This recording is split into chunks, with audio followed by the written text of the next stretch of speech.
নমস্কার বন্ধুরা, আমি আজকে একটা নতুন রেসিপির ভিডিও নিয়ে চলে এসেছি আপনাদের সামনে। শাকের বড়া করব। এখানে পুঁই শাকগুলো কেটে ভালো করে ধুয়ে নিয়েছি। এখানে চাল ডাল ভিজিয়ে নিয়েছিলাম। আমি মটরের ডাল নিয়েছি, আপনারা মসুরির ডাল দিয়েও করতে পারেন। আর এখানে আমি লঙ্কা নিয়ে নিয়েছি। এবার ডাল আর চালটা মিক্সির কৌটোর মধ্যে দিয়ে দেবো বাটার জন্য।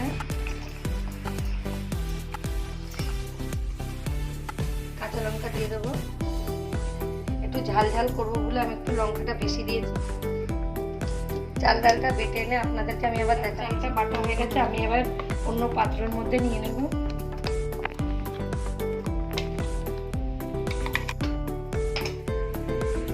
এবার এর মধ্যে নুন হলুদটা দিয়ে নেব। হলুদ, নুন, কালো জিরে। এবার শাকগুলো দিয়ে দেবো, পুঁইয়ের শাকগুলো দিয়ে ভালো করে মেখে নেব।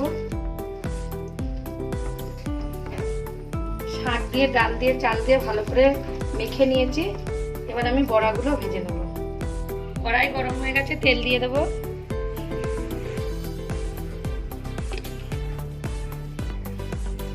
তেল গরম হয়ে গেছে, এবার বড়াগুলো ভেজে নেব।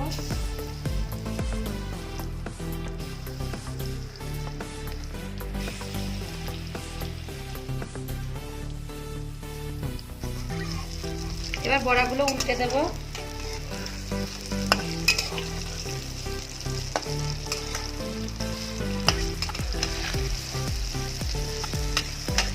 পুঁই শাকের বড়াগুলো একটু লাল লাল করে ভেজে নিতে হবে।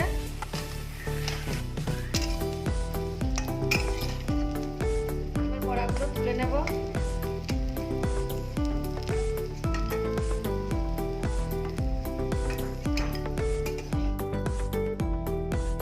পরের বড়াগুলো এইভাবে ভেজে নেব। পুঁই শাকের বড়াগুলো লাল লাল করে ভেজে নিয়েছি, অন্য পাত্রই নিয়ে নিয়েছি। ভিডিও একটা লাইক কমেন্ট শেয়ার করে আর চ্যানেলটাকে সাবস্ক্রাইব করে দিন। আমি আবার একটা নতুন ভিডিও